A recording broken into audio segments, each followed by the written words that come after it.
हाँ जी, good evening students. आप सबका बहुत बहुत स्वागत है डेमो क्लास में। अपनी 4 डेमो क्लास हो चुकी है, ये 5वीं डेमो क्लास है अपनी। और अब तक अपन ने आयुर्वेद के बारे में काफ़ी कुछ जान लिया है और आप लोग को काफ़ी अनुभव भी हो गया होगा कि आयुर्वेद क्या है। क्योंकि जब हम असल में क्लासेस स्टार्ट करेंगे तो आपको दिक्कत नहीं होगी समझने में। इसलिए में क्या है कि जो जीरो बेस वाली जो जितनी भी चीजें हैं वो सबको डेमो क्लास में ही बता दूंगा, ठीक है। आज हमें बात करनी है, हमने इससे पहले जो डेमो क्लास हुई थी उसके अंदर हमने दोष के बारे में बात कर ली थी, ठीक है। वात, पित्त और कफ के बारे में हमने बात कर ली थी, ठीक है। आज हम थोड़ा सा आगे चलेंगे। आज हम धातुओं के बारे में, मल के बारे में बात करेंगे, लेकिन वो धातु और मल बनते कैसे हैं उससे पहले एक छोटी सी चीज आएगी, आहार के बारे में बात करेंगे, हमारे भोजन के बारे में बात करेंगे, ठीक है।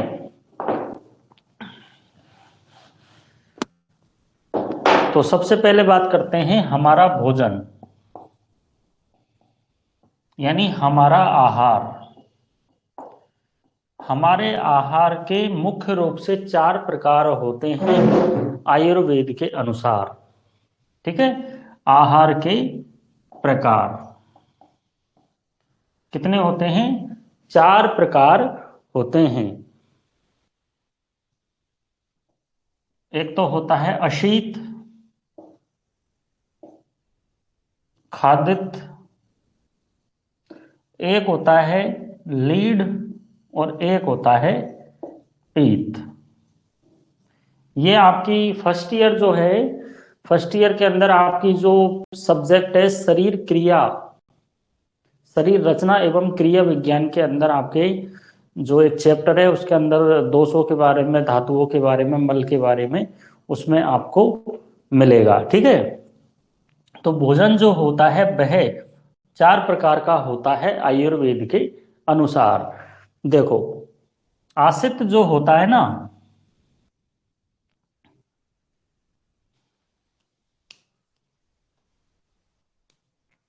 आसित जो होता है वो ऐसा होता है कि जिसको चबाना तो पड़े लेकिन कम चबाना पड़े, जैसे चावल, ठीक है। यानी आसित जो, आसित में जो भोजन का जो प्रकार आता है वह इस प्रकार का प्रकार आता है जिसे ज्यादा चबाना नहीं पड़े, ठीक है। जिसे अधिक, अब अपन चावल खाते हैं तो चावल को अपन ज्यादा चबाते हैं क्या? थोड़ा सा चबा लेते हैं फिर उसको निगल जाते हैं, ठीक है। जिसे अधिक चबाना ना पड़े, ठीक है। खाद्यत में क्या आता है? खाद्यत यानी खाना, ठीक है। तो इसे चबाना पड़ता है, ठीक है। इसमें क्या आती है? इसमें गेहूं की रोटी वगैरह जो भी आता है ना, ठीक है। गेहूं, रोटी, जितनी भी मिठाइयाँ हैं, ठीक है, मिठाइयाँ, ठीक है, ये जितनी भी चीजें हैं, ठीक है, बाजरे की रोटी, सब्जी वगैरह जो भी अपन खाते हैं, ठीक है, तो वो सारी चीजें किस में आती है? खाद्यत में आती है, जिन्हें चबाना पड़ता है, ठीक है। खाद्यत में वो सारी चीजें आती है जिन्हें चबाना पड़ता है, ठीक है। एक शब्द आता है लीड के नाम से, जब आप ये सब्जेक्ट पढ़ोगे तब आएगी ये चीजें सारी, लीड, ठीक है। लीड में वो सारी चीजें आएंगी जिनको चाटना होता है, ठीक है, चाटने वाली,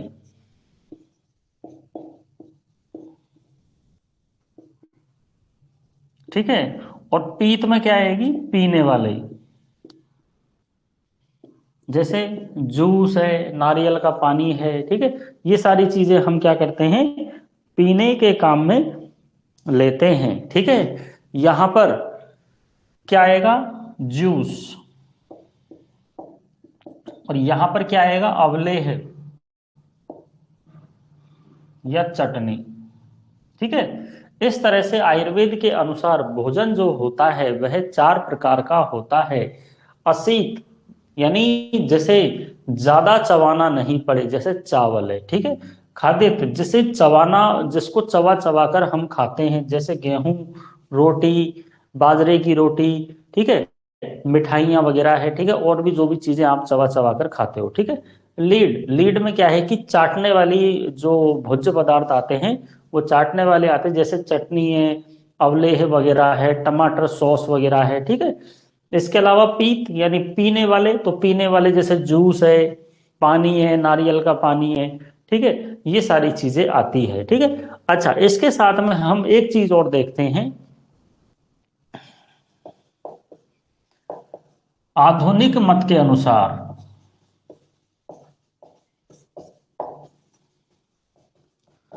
यानी मॉडर्न साइंस क्या कहती है भोजन के बारे में। ठीक है, मॉडर्न साइंस क्या कहती है भोजन के बारे में। ठीक है, उससे पहले अपन एक बात और देखेंगे यहां पर। हमारा जो भी भोजन होता है, हमारा जो भी भोजन होता है, ठीक है, हम जो भी चीजें खाते पीते हैं, जो भी मेडिसिन्स वगैरह जो भी होती है, जो भी पेड़ पौधों से या धातुओं से, रत्नों से, ठीक है, पारद से जो भी हमें औषधि प्राप्त होती है, जो भी हम खाते पीते हैं, वो सारी चीजें, उन सारी चीजों में रस होते हैं। क्या होते हैं? रस। रस यानी स्वाद, रस यानी स्वाद होता है। ठीक है, और वो जो स्वाद है वो स्वाद किससे आता है? रस से आता है। ठीक है, तो इसलिए 6 प्रकार के रसों के बारे में बताया गया है। एक तो आता है मधुर रस, यानी मीठा। ठीक है, दूसरा आता है अम्ल रस, यानी खट्टा। एक आता है लवण रस, यानी नमक जैसा स्वाद।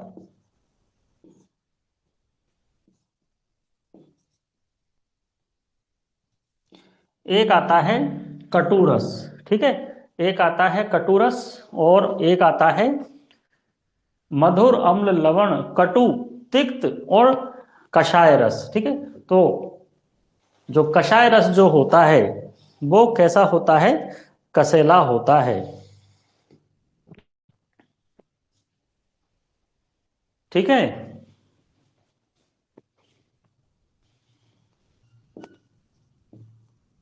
तिक्त और कसाय।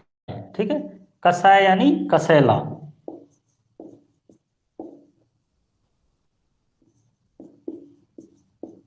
कसाय यानी कसेला, रस यानी कसेला, उसमें क्या आता है? स्वाद आता है। ठीक है, और ये क्या होता है?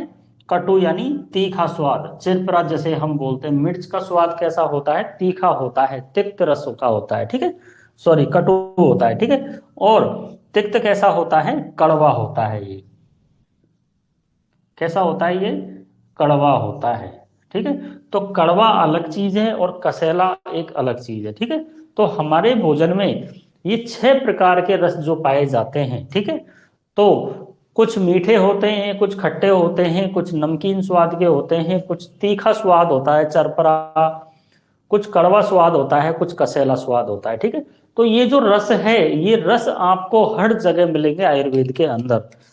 ठीक है, और ये जो भोजन के जो प्रकार है ये भी आपको हर जगह मिलेंगे। ठीक है, चलो, अपन बात कर रहे थे कि आधुनिक मत के अनुसार जो भोजन जो होता है उसमें क्या क्या पाया जाता है। ठीक है, तो सबसे पहले भोजन में पाया जाता है कार्बोहाइड्रेट। इंग्लिश में लिखूंगा, कार्बोहाइड्रेट। क्या मिलता है? कार्बोहाइड्रेट। ठीक है, फिर क्या मिलता है? प्रोटीन मिलता है। क्या मिलता है? प्रोटीन मिलता है। ठीक है, फिर क्या मिलता है? फैट मिलता है। ठीक है, और क्या मिलेगा? Vitamins, vitamin A, vitamin B, vitamin C, vitamin D. ठीक है, इस तरह के। ठीक है, और क्या मिलेगा? मिनरल्स, यानी खनिज। खनिज मतलब मैग्नीशियम, सोडियम, क्लोराइड, जिंक, ठीक है। फिर क्या मिलेगा, लास्ट में मिलेगा वाटर, वाटर यानी जल, ठीक है। तो आधुनिक मत के अनुसार इन छह चीजों से मिलकर हमारा भोजन बनता है, ठीक है। जिसमें कार्बोहाइड्रेट जो होता है, आपने ग्लूकोज का नाम सुना होगा, आपने ग्लूकोज का नाम सुना होगा, आपने गैलेक्टोज का नाम सुना होगा, ठीक है। तो इन सब से मिलकर क्या बनता है, कार्बोहाइड्रेट बनता है। और इसके पाचन होने से हमारे पाचन तंत्र के अंदर जब कार्बोहाइड्रेट का पाचन होता है तो उससे क्या मिलता है हमें, हमें मिलती है ऊर्जा। क्या मिलती है हमें, ऊर्जा मिलती है, ठीक है। क्या मिलती है हमें, ऊर्जा मिलती है, ठीक है। अगला है प्रोटीन। तो प्रोटीन जो है वो किससे मिलकर बना होता है, ये मिलकर बना होता है एमिनो एसिड से। किससे मिलकर बना होता है ये, एमिनो एसिड से मिलकर बना होता है। इस प्रकृति में कुल 20 से 22 प्रकार के एमिनो एसिड पाए जाते हैं, ठीक है। तो एमिनो एसिड मिलकर क्या बनाते हैं, प्रोटीन को बनाते हैं, ठीक है। देखो भाई क्या होता है सिस्टम, प्रोटीन क्या करते हैं, क्षतिपूर्ति का काम करते हैं, ठीक है। यानी हमारे शरीर को ऊर्जा प्रदान तो कार्बोहाइड्रेट कर रहा है, जबकि हमारे शरीर की वृद्धि कराना, ठीक है। और इसके अलावा कोशिकाओं में अगर कोई क्षतिग्रस्त हो जाती है कोई कोशिका, जैसे मान लो आपको चोट लग गई है, ठीक है। अगर जैसे मान लो आपको चोट लग गई तो वो घाव जो भरता है ना, वो किसकी वजह से भरता है, प्रोटीन की वजह से भरता है, ठीक है। एक चीज आपने सुनी होगी, जब कभी भी अपन को चोट लग जाती है तो हल्दी वाला दूध पीते हैं अपन, पीते हैं ना हल्दी वाला दूध। वो हल्दी वाला दूध इसलिए पीते हैं क्योंकि हल्दी वाला दूध पीने से हमारे शरीर में प्रोटीन की मात्रा बढ़ जाती है, क्योंकि हल्दी में क्या पाया जाता है, प्रोटीन पाया जाता है, ठीक है। तो प्रोटीन की वजह से जो क्षतिग्रस्त जो भाग जो होता है, जो घाव जो होता है, वो घाव जल्दी भर जाता है, ठीक है। तो नई कोशिकाओं को बनाना, क्षतिग्रस्त कोशिकाओं को दूर हटाना, घाव को भरना, ठीक है, ये सारे काम कौन करता है, प्रोटीन करता है, ठीक है। अगली बात करते हैं फैट के बारे में, ठीक है। तो फैट जो होता है यह भी हमें ऊर्जा प्रदान करता है, ठीक है। अच्छा, ये किसका बना होता है, तो ये बना होता है लिपिड का बना होता है, फैटी एसिड का बना होता है। जो वसा जो होती है, ठीक है, फैट यानी वसा, ठीक है, किससे मिलकर बनी होती है, लिपिड से, फैटी एसिड से मिलकर बनी होती है, वसीय अम्ल जिसे हिंदी में बोलते हैं, ठीक है। तो ये भी क्या करती है, ऊर्जा प्रदान करती है, ठीक है। इससे भी क्या मिलती है हमें, ऊर्जा मिलती है। हालांकि इनके और भी काम होते हैं, लेकिन अभी आपको मोटी मोटी बात बताई जा रही है, ठीक है। डिटेल में आगे बाद में बताया जाएगा।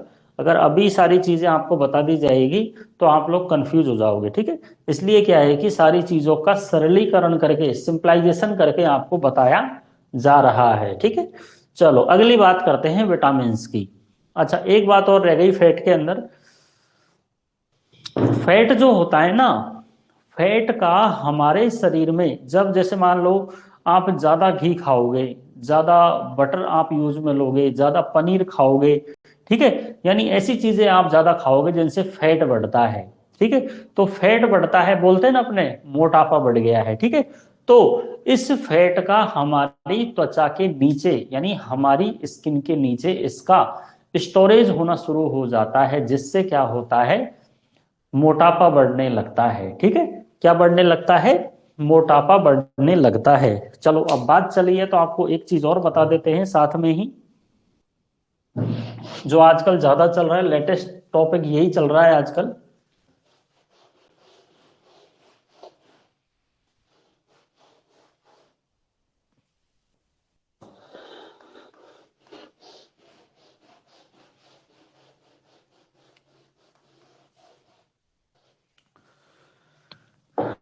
देखो भाई, बात कर रहे हैं हम फैट की। ये हमारा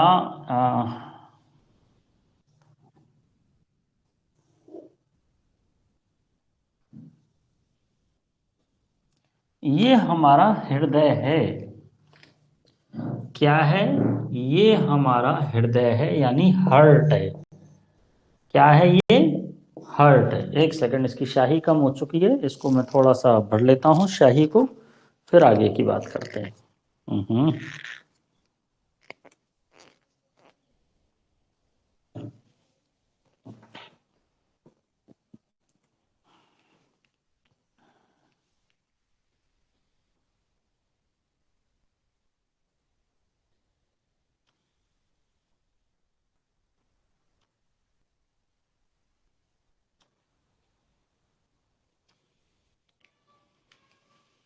ये जो चीजें मैं बता रहा हूं ना आपको, ये चीजें ना बहुत काम में आने वाली चीजें हैं, और इन चीजों को आपको कोई नहीं बताएगा। ध्यान रखना इन चीजों का। ठीक है, तो मैं बात कर रहा हूं हार्ट की। ठीक है, जैसा कि आपने टेंथ क्लास में देखा होगा, टेंथ क्लास में आप जब गए होंगे तो आपने देखा होगा टेंथ क्लास में।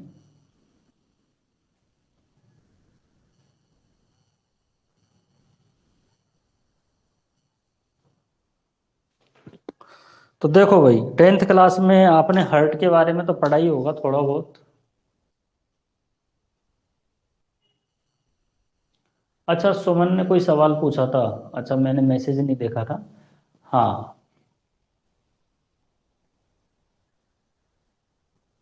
अच्छा, इसके स्कोप के बारे में पूछ रहे हो आप।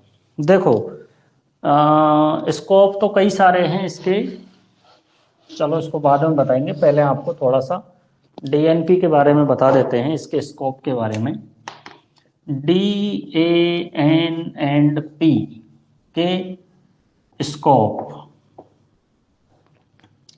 देखो, DNP आप करने के बाद में सरकारी आयुर्वेद नर्सिंग ऑफिसर,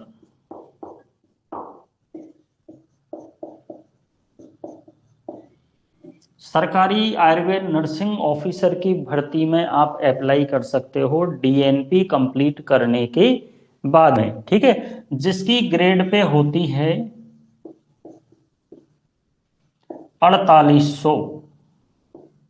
ठीक है, 4800 ये सैलरी नहीं है। 4800 का मतलब है 48,000 रुपये तो आपको बेसिक सैलरी मिलेगी इसमें।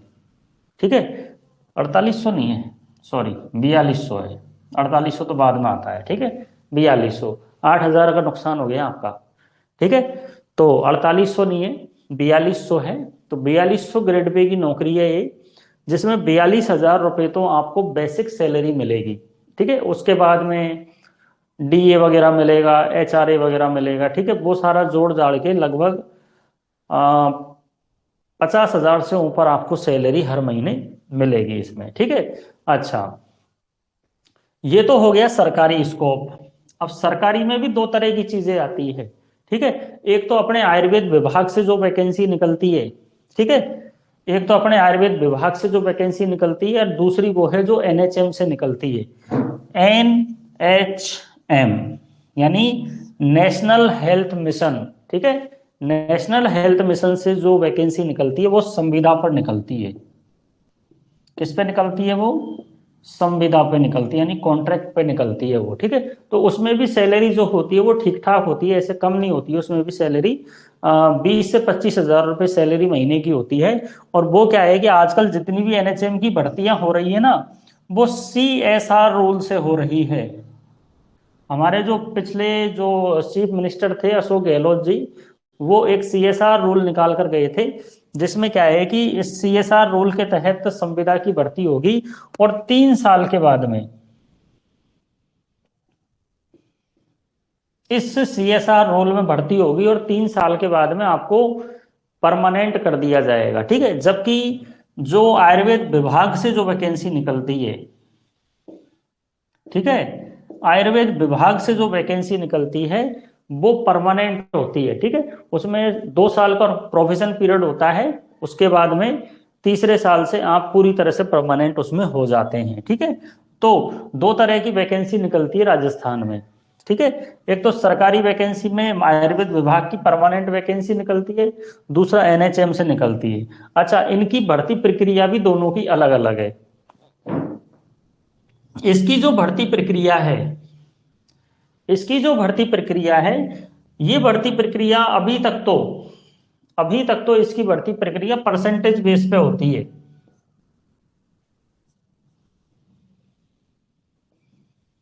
ठीक है, जिसकी जितनी ज्यादा परसेंटेज होएगी डीएनपी में, ठीक है, डीएनपी के अंदर जिसकी जितनी ज्यादा परसेंटेज होएगी वो सेलेक्ट हो जाएगा इसके अंदर। ठीक है। और दूसरा होता है एनएचएम की। ठीक है। तो एनएचएम की जो भर्तियां जो होती हैं, उसमें एग्जाम होता है, कंपटीशन होता है उसके अंदर। ठीक है। तो ये दोनों अलग अलग है। आजकल सुनने में आ रहा है रूल वगैरह चेंज हो रहे हैं, लेकिन सरकार है, सरकार का कोई भरोसा नहीं है। सरकार क्या है कि किस हिसाब से वैकेंसी निकालती है, सरकार का अंतिम निर्णय होता है। कई बच्चे पूछते हैं सर एग्जाम होगी क्या, परसेंटेज बेस पे होगी क्या? तो देखो, ये सरकार का डिसीजन है, अपन इसमें कुछ नहीं कर सकते हैं। अभी तक की जो भर्तियां आई है वो सारी भर्तियां परसेंटेज बेस पे है। जिनकी डीएनपी में अच्छी परसेंटेज है, 65-70 से ऊपर परसेंटेज है, उनका सिलेक्शन हो चुका है। अभी 550 के आसपास जो वैकेंसी आई थी, उनमें बहुत सारे बच्चों का सिलेक्शन हो गया था परसेंटेज बेस पे। ठीक है। इसलिए क्या है कि परसेंटेज भी अच्छी होनी चाहिए। आप लोग ये सोच के मत बैठो कि भर्ती जो आएगी वो एग्जाम बेस की आएगी, जरूरी नहीं है ऐसा। सरकार रूल बनाती भी है तो चेंज भी कर देती है। ठीक है। इसलिए आपको दोनों तरह से ही तैयार रहना चाहिए।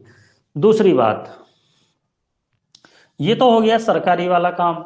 एक और आती है वैकेंसी,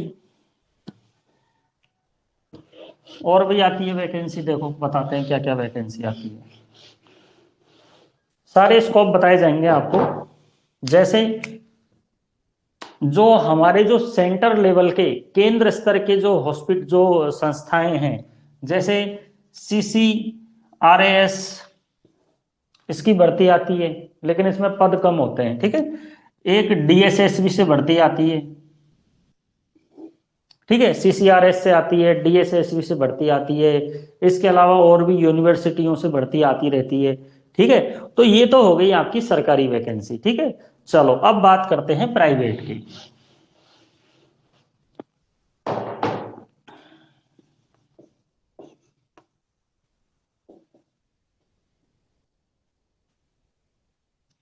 प्राइवेट में आप क्या काम कर सकते हो? प्राइवेट में आप पहला काम ये कर सकते हो कि आप जैसे ही मैं आपको एक सुझाव देना चाहूंगा, जैसे ही आप डीएनपी कोर्स में एडमिशन लो, तो आप क्या है कि कोई आयुर्वेद हॉस्पिटल ज्वाइन कर लो।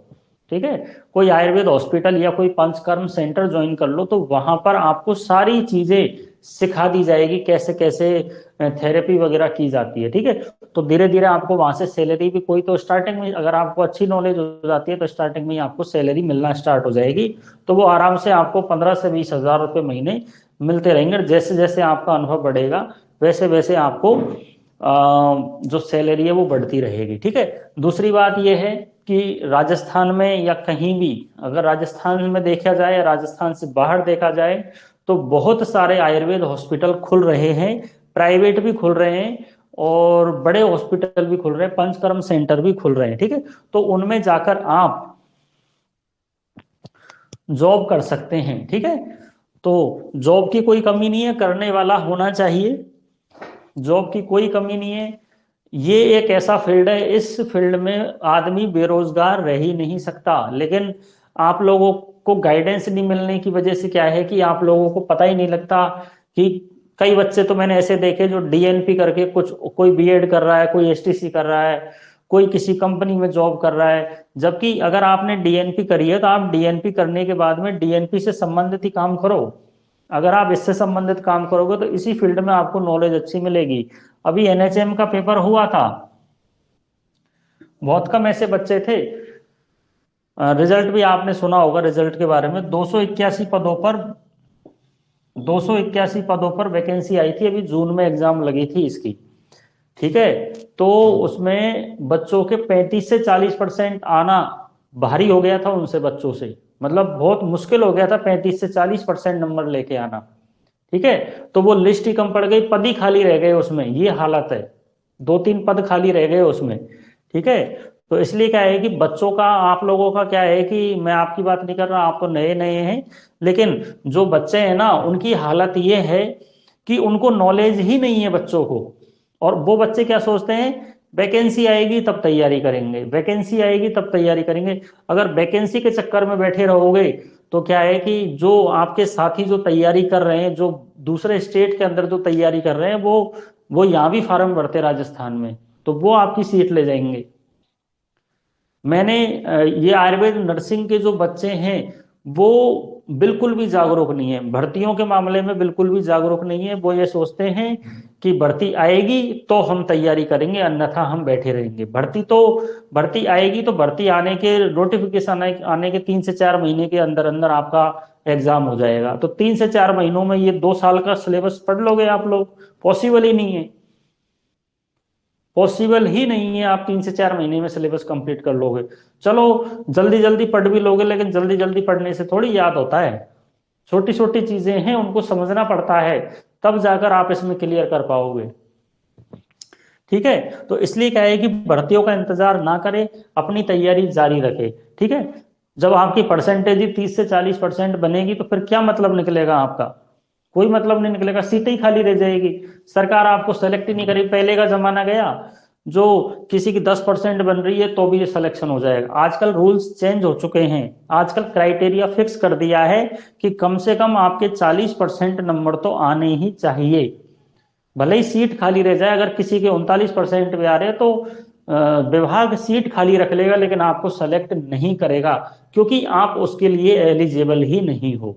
ठीक है, तो इसलिए क्या है कि तैयारी करते रहो, किताबों को पढ़ते रहो, क्योंकि जो भी चीज आएगी वो आपकी किताबों में से आएगी। ठीक है, जो भी सिलेबस आएगा डीएनपी का ही सिलेबस आएगा, कुछ बाहर की चीजें नहीं आएगी। ठीक है, ये मत सोचा करो कि नहीं कुछ डिफरेंट पढ़ते हैं, कुछ अलग पढ़ते हैं।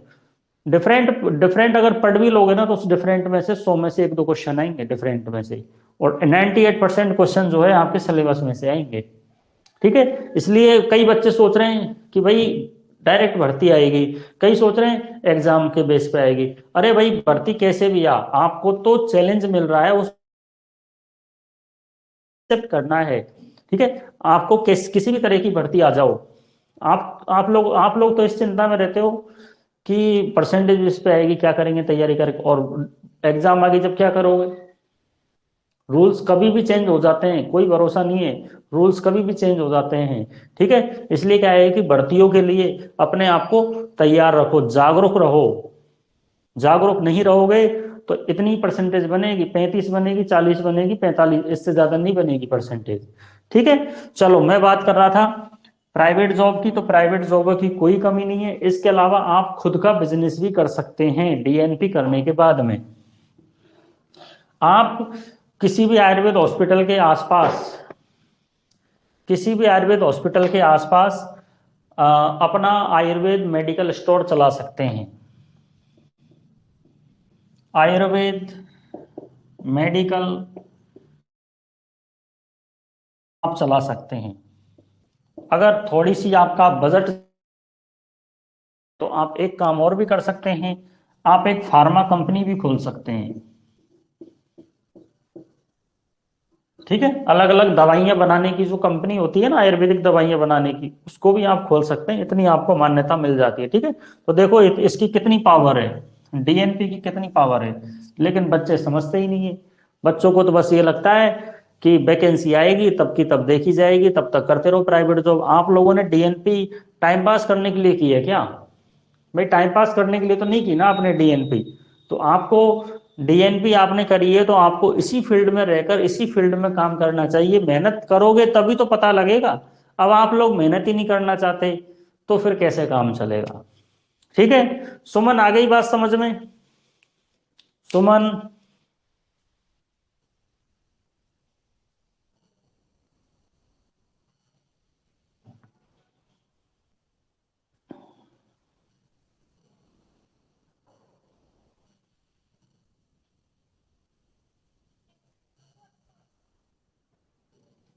सुमन आवाज आ रही है मेरी आपको?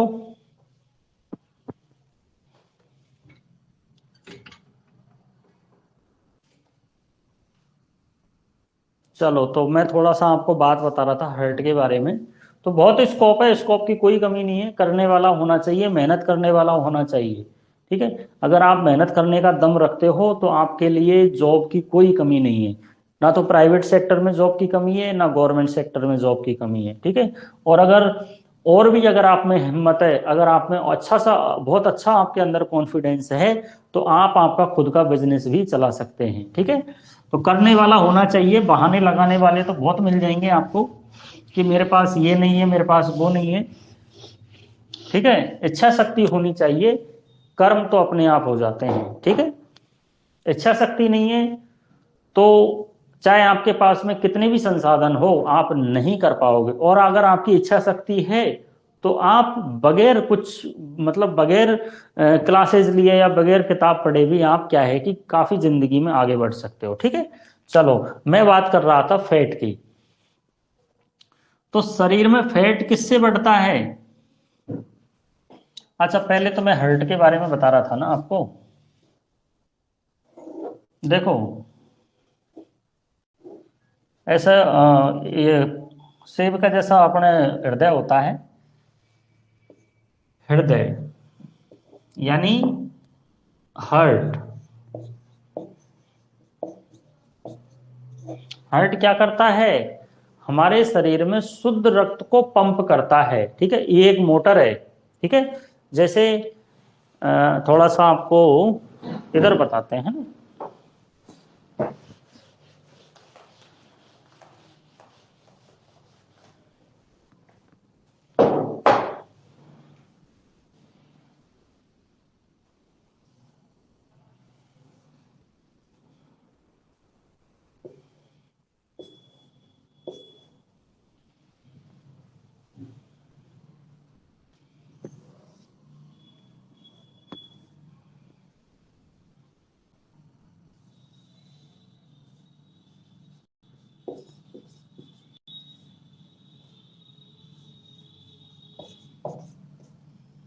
देखो भाई, क्या होता है सिस्टम, जैसे जमीन में कोई बोरवेल लगा हुआ है, और वो बोरवेल क्या करता है, जो बोरवेल में मोटर लगी होती है, वो मोटर क्या करती है कि पानी को जमीन से खींचकर, ठीक है, पानी को जमीन से खींचकर किसको देती है?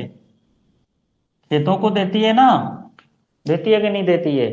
अब यही ये जो पानी है वो कहाँ जा रहा है? जमीन से निकालकर जमीन पे ही तो दे रहे हैं हम। ठीक है, जमीन से निकालकर जमीन को ही तो दे रहे हैं, और फिर से ये पानी जमीन में जाएगा कि नहीं जाएगा? जाएगा ना, जाएगा तो जमीन के अंदर ही। ठीक है, तो ये जो क्रम है ये चलता रहता है। ठीक है, तो जमीन से पानी निकालकर कौन लेकर आया है? मोटर लेके आई है, खेतों में दिया, यूज हुआ, फिर चला गया। ठीक है, तो ये क्रम ऐसे चलता रहता है। ठीक है, ये क्रम ऐसे चलता रहता है। ठीक है, उसी प्रकार से हमारे हृदय में होता है। हमारा हृदय क्या है? एक मोटर की तरह काम करता है। हमारा हृदय जो है एक मोटर की तरह काम करता है। तो ये जो ऊपर के ये चार कक्ष है, एक, दो, तीन और चार, चार कमरे होते हैं हमारे हृदय के अंदर। ठीक है, हमारे हृदय के अंदर चार कमरे होते हैं। ठीक है, ये ऊपर वाले जो दो कमरे हैं, ठीक है, ये ऊपर वाले जो दो कमरे हैं, इन दो कमरों में दो पाइप लगे रहते हैं। ठीक है, ये ऊपर वाले दो कमरे हैं, इन दोनों कमरों में क्या आता है? अशुद्ध रक्त आता है। कहां से आता है? हमारे शरीर से आता है। ठीक है,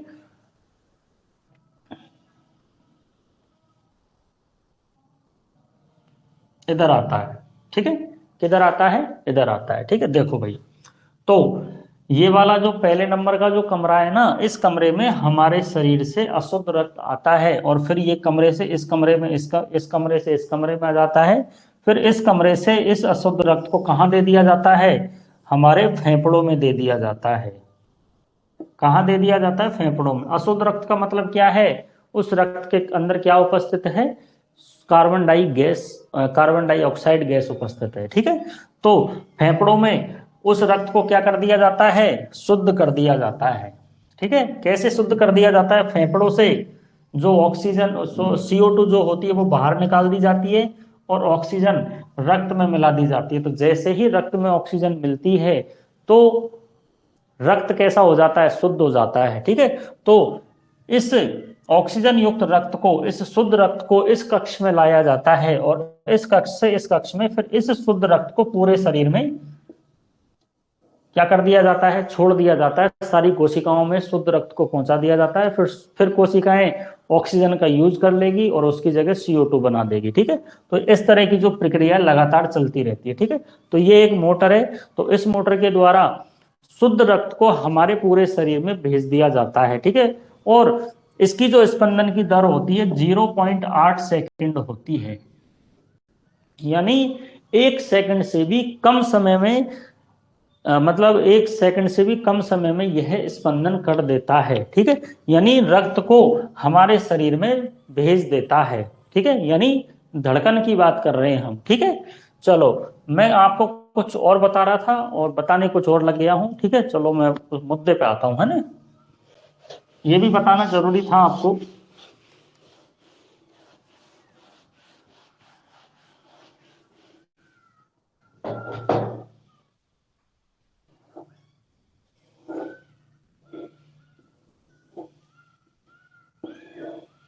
देखो भाई, जब हमारे हृदय की जो मांसपेशियां जो होती है, हमारे हृदय की कोशिकाओं को भी तो शुद्ध रक्त चाहिए कि नहीं चाहिए। ठीक है, तो हमारे हृदय की जो मांसपेशियां होती है, अब यहां से जो नली निकल रही है जिसे हम महाधमनी कहते हैं, क्या कहते हैं इसे, हम महाधमनी कहते हैं। ये महाधमनी हमारे पूरे शरीर के अंदर शुद्ध रक्त को पहुंचाती है। ठीक है, यानी ऑक्सीजन युक्त रक्त को पहुंचाने का काम करती है। ठीक है, तो ये जो महाधमनी है, इस महाधमनी से एक नली निकलती है बीच में से। ठीक है, और ये नली कहाँ जाएगी, ये नली जाती है हमारे हृदय की कोशिकाओं में, हृदय की मांसपेशियों में शुद्ध रक्त पहुंचाने का कार्य करती है। ठीक है, जिसे हम क्या कहते हैं, इस नली का नाम है कोरोनरी आर्टरी। क्या नाम है इसका, कोरोनरी आर्टरी। ठीक है, कोरोनरी आर्टरी इसे हम बोलते हैं। अब बात आती है, जो मैं आपको शुरू किया था वहां से बात स्टार्ट कर रहा हूं मैं। जब हम ज्यादा फैट वाला भोजन करते हैं, यानी जिस भोजन में ज्यादा वसा है, आजकल आपने देखा होगा स्ट्रीट फूड, जो सड़कों पे जो भोजन मिलता है, पिज्जा बर्गर वगैरह, क्या पता नहीं क्या क्या चीजें मिलती है। ठीक है, तो उनमें कोई बटर ज्यादा डाल रहा है, कोई पनीर ज्यादा डाल रहा है, कोई तेल ज्यादा डाल रहा है। ठीक है, तो इस तरह की चीजें यूज की जा रही है, जिससे हमारे शरीर में क्या बढ़ रहा है, फैट बढ़ रहा है। क्या बढ़ रहा है, फैट बढ़ रहा है, यानी लिपिड बढ़ रहा है, फैटी एसिड बढ़ रहा है, और क्या बढ़ रहा है साथ में, कोलेस्ट्रॉल बढ़ रहा है। क्या बढ़ रहा है, कोलेस्ट्रॉल बढ़ रहा है। ठीक है, तो ये जो कोलेस्ट्रॉल की जो मात्रा है, ये कहाँ बढ़ेगी, हमारे रक्त में बढ़ेगी। ठीक है, तो ये जो कोलेस्ट्रॉल है, ये कोलेस्ट्रॉल कहाँ पर जाकर जमा होता है, ये कोलेस्ट्रॉल जाकर जमा होता है हमारी हृदय की धमनियों में।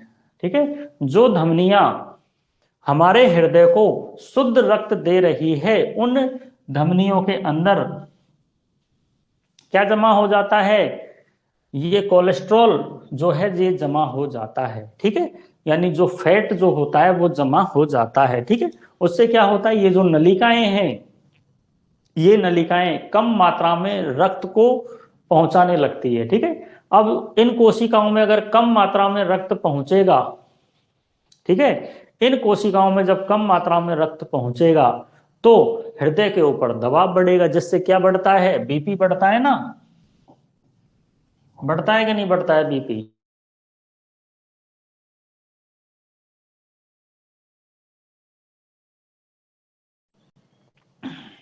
पहले के जमाने में आपने देखा, गांव में लोग घी को पी जाया करते थे। गांव का जो खान पान है वो अलग ही तरह का खान पान हुआ करता था। चने की दाल खाया करते थे गांव में। आजकल कहाँ खाते चने की दाल, पचती नहीं है, डाइजेस्ट ही नहीं होती चने की दाल। घी कितना खाया जाता था पहले, मक्खन कितना खाया जाता था पहले।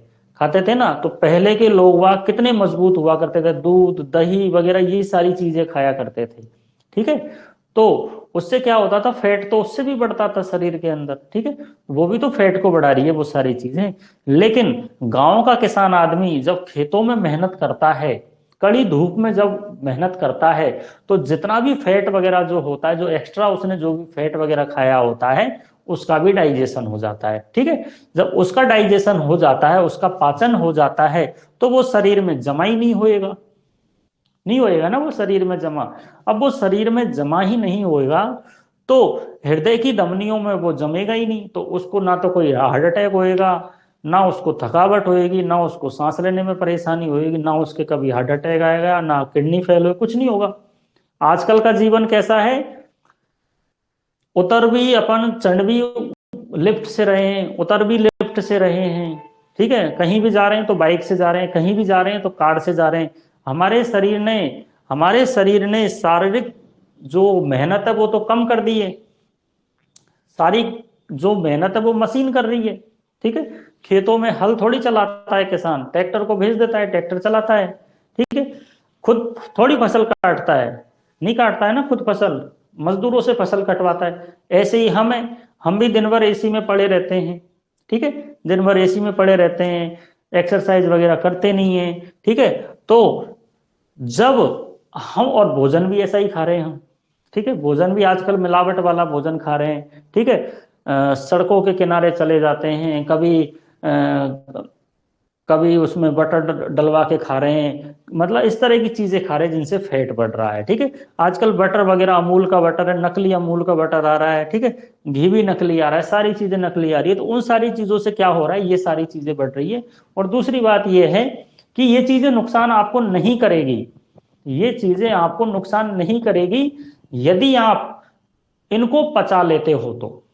ठीक है, अगर आप इनको पचा लेते हो, ठीक है, आप कितना भी बटर खाओ कोई दिक्कत नहीं, अगर आप उसको पचा लोगे, तो अगर आपके शरीर में वो इकट्ठा ही नहीं होएगा तो आप शरीर में कोई दिक्कत ही नहीं आएगी। लेकिन अगर आप उसको पचा ही नहीं पा रहे हो, उसका डाइजेशन ही नहीं हो पा रहा है, तो वो तो जमेगा ना हमारे शरीर में, हमारे कोशिकाओं में जमेगा, हमारे जो त्वचा जो होती है उसमें जमेगा, हमारी धमनियों में जमेगा। अब ये क्या है, ब्लॉकेज ही तो है, और क्या है ये, इसे ब्लॉकेज कहते हैं। ठीक है, तो हृदय की धमनियों में ये जम जाता है। ठीक है, तो यहां से रक्त को निकलने में दिक्कत आती है। ठीक है, तो हृदय के ऊपर दबाव बढ़ता है, जिससे बीपी बढ़ जाता है। ठीक है, तो बीपी बढ़ने की समस्या हो जाती है, थकान वगैरह रहने लगती है। ठीक है, तो हम जितना आलस करेंगे उतना ही ज्यादा कोलेस्ट्रॉल बढ़ेगा। ठीक है, और जितनी ज्यादा मेहनत करेंगे उतना ही ज्यादा शरीर स्वस्थ रहेगा। ठीक है, तो अब ब्लॉकेज हो जाएगा तो हार्ट अटैक आ जाएगा, और आजकल हार्ट अटैक तो आपको पता ही है कितना चल रहा है, आजकल बहुत लेटेस्ट चल रहा है, आजकल टाइम ही हार्ट अटैक का चल रहा है। ठीक है, तो जितनी ज्यादा हम शरीर से मेहनत करवाएंगे उतने ज्यादा स्वस्थ रहेंगे। ठीक है, दिन भर जो लोग पड़े पड़े रहते हैं, कोई काम नहीं करते हैं, कोई भी मेहनत नहीं करते हैं, ठीक है, तो उनके शरीर में चाहे वो कार्बोहाइड्रेट खा ले, चाहे वो प्रोटीन खा ले, वो सारी चीजें जमा ही होती है जाकर। ठीक है, तो हम हमारे शरीर से जब तक काम नहीं करवाएंगे, जब तक कोशिकाओं से काम नहीं करवाएंगे, तब तक शरीर में इन सारी चीजों का जमाव होता रहेगा और हमें बीमारियां होती रहेगी। अगर हमें स्वस्थ रहना है, अगर हमें स्वस्थ रहना है, तो हमें हमारे शरीर को आराम नहीं करने देना है, हमें हमारे शरीर से मेहनत करवानी है। ठीक है, तो हमारा शरीर जितनी ज्यादा मेहनत करेगा उतना ही हमारे शरीर के लिए बढ़िया रहेगा। ठीक है, तो इस तरह से आज आपकी जो डेमो क्लास है वो कंप्लीट होती है, क्योंकि बताने वाली चीजें तो बहुत सारी थी, लेकिन जब एक टॉपिक चलता है ना, एक टॉपिक चलता है तो एक में से दो निकलते हैं टॉपिक, और दो में से फिर चार टॉपिक निकल जाते हैं। ठीक है, तो इसलिए आपका भी सिलेबस के हिसाब से चल रहे हैं अपन। ठीक है, कोई दिक्कत नहीं है आपको।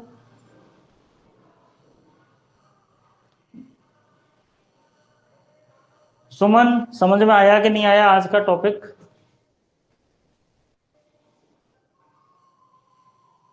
सुमन कुमारी,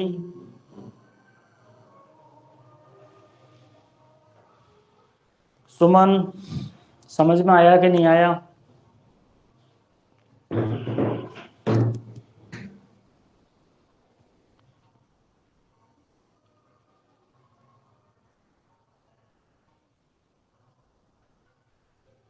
सीधी सी बात यह है कि शरीर से मेहनत कराओ और स्वस्थ रहो। शरीर मेहनत नहीं करेगा तो आप हमेशा बीमार रहोगे।